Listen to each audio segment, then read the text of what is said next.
All right. By request via Twitter yesterday, I thought, yeah, I could do that. The all bounce back team. So last summer, I did a one of these, and I said, here's the guys who I think are going to have a bounce back year. And what I did was I went through and I picked anybody who had a point per game average last year that was lower than the year before.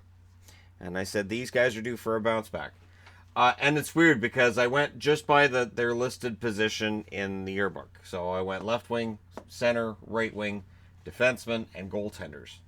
On the left wing, and I understand Max Domi may very well play center for Montreal, but he's listed as the left winger. He had 9 goals and 36 assists last year. I would think with the amount of ice time that Montreal's going to afford him, he should be able to get more on that alone. The 9 goals, he has to get more than 9 goals. He absolutely has to. For Columbus, Nick Foligno, 72 games, 15 goals, 18 assists, 33 points. Foligno's one of these odd ones where he follows a bad year with a good year with a bad year with, like, statistically. His play doesn't change a whole lot, just the points and the production does.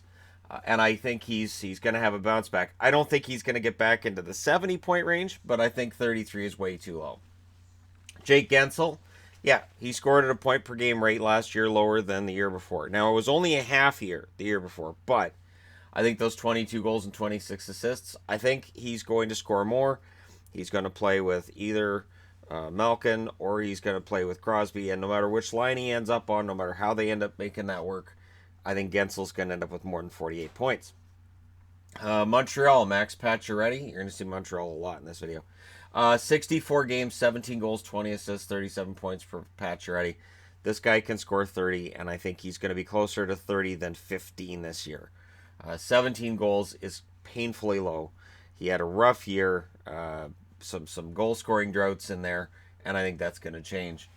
Chicago Blackhawks, Brandon Saad, 82 games, 18 goals, 17 assists. This was the worst year that I can imagine for Brandon Saad. Brandon Saad is a decent point producer. He's not ever going to be a 75 or 80 point producer.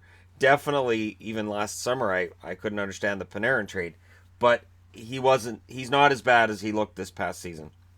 So watch for him to turn it around. Down the middle, Jonathan Drouin, who is listed as the center, 77 games, 13 goals, 33 assists. He did play better towards the end of the year than he did at the start of the year. He got used to the center position. I would expect at least 55 points out of him this year, probably more. Drouin is one of those guys that has taken a while to get going, and again, that's another Montreal Canadian on the board, so I know, it's strange, isn't it? Down the middle, Alex Galchenyuk, 82 games, 19 goals, 32 assists, 51 points. Arizona has announced they're going to put him down the middle. That is his natural position. Of course, he struggled at that position previously. That being said, he did score less points per game this past season than the year before, and he is capable of 30 goals. So he, much like Galchenyuk, or much like Pacioretty, capable of 30 goals. Are they going to get to 30? I'm not arguing that. I'm saying that 19 and 17 between the two of them are far too low. Brock Nelson, 82 games, 19 goals, 16 assists, 35 points. And I understand there are Islander fans who like him, but there's a lot that are very vocal about not liking him either. Nelson, I think, is due for a bounce back of sorts. 35 points is too low. Even if it's just 45, 48. He should get more ice time with the exit of John Tavares. So he should get more points just based on that alone. Alexander Wenberg, yeah, 66 games, 35 points, that's too low. It's just like 8 goals. He's got to score more than that. He at least scores double digit goals. He should at least get 40 points minimum. On the right side, Charlie Coyle, 66 games played, 11 goals, 26 assists. I like Coyle, so I think Coyle's going to bounce back. I think that's too low for him. Nino Niederreiter, 63 games, 18 goals, 14 assists, 32 points. Nino is one of those guys that had a rough year, and it was related to injury as well, and he'll bounce back from that. And it's interesting because, of course, that's two right wingers from Minnesota, a team that a lot of people, including myself, have projected to miss the playoffs. And if those guys both have bounce back seasons, maybe we're all going to be wrong. On the blue line, Erik Karlsson leads the way with 62 points in 71 games. That's insane that as a defenseman, 9 goals and 53 assists is a down season. But it is for Karlsson. He should at least get double-digit goals. He should be back to about 70 points. And we should be talking next year about the new renaissance of Erik Karlsson. He's not old by any stretch. I think he's 28, so he should be able to bounce back. Oscar Klefbom, 66 games, 5 goals, 16 assists. That comes after a season the year before that was pretty darn good, and I think he's better than 21 points. I think statistically that should go up. Edmonton special teams, their power play was not great last year, and I think he'll be part of turning that around. I'm not saying it's going to be top 10. I'm just saying it shouldn't be as bad as it was last year. Justin Schultz, 63 games, 4 goals, and 23 assists. This is how Justin repaid me for putting him in the top 10 defenseman video last year. So I didn't put him anywhere near the top 10 defenseman this year, or top 20. But you know what? He has to be better than 27 points. And I know there may be some contingency on that maybe Letang gets hurt before he gets that kind of ice time. But come on, he's got to be better than 27 points.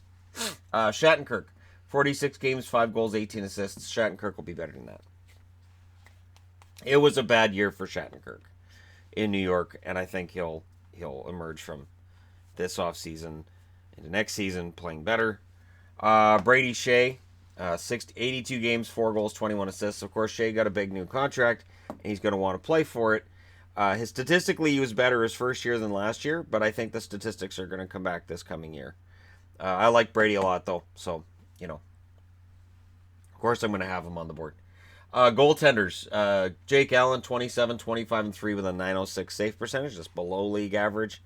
Allen, there's a good goalie in there, and honestly, he's had some solid seasons. It's just easier now to remember when he's had that mental break and he hasn't been able to play at his best. So here's to hoping he gets that straightened out. Scott Darling in Carolina. I don't have Mrazek on the board because Mrazek had a 902 save percentage last year, which is low, but he had a 901 the year before, which is also low. Darling, though, abysmal. 13, 21, and 7 with an 888 save percentage. He has to be better than that because he honestly can't be worse. Braden Holtby, 34, 16, and 4. He had a 907 save percentage. He had the Stanley Cup win and a great run, but regular season-wise, he was not fantastic. So I would look for that to change. I would look for him to fix some of that and get that back up to at least, I would think, a 915 or 916 save percentage. Carey Price, 16, 26, and 7. Very divisive name right now, and we will be looking at goaltenders later because he is a very divisive name in hockey circles. So we're not talking about on this channel. No. We're talking just in general right now. The debate about where Carey Price is and what Carey Price is and whether he's still an elite goaltender. it's a heated debate. He will be better than the 900 save percentage this year. I don't think his win-loss record is going to get worse this year. I think there has to be a bounce back for him. I think a good, healthy start to the season and a few wins under his belt, and you should see the old Carey Price on some level. And Cam Talbot, 31, 31, and 3, 908 save percentage. That's low. Talbot, his career save percentage is 918, and I've had this debate with people before. I've seen people say silly things like, well, he had one good year. He had more than one good year. He has had more than one good year. If you look at his stats going back, he's been a very solid goaltender the whole way through. I think he was overplayed last year by Edmonton. And, there are different things that were going on with Edmonton. Clearly, he wasn't playing behind a defense that was playing particularly well at times, and that'll affect your numbers too. So I'd look for a bounce back from him.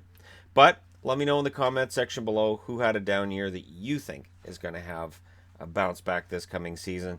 And it should be fun in about 35 days when we get things going.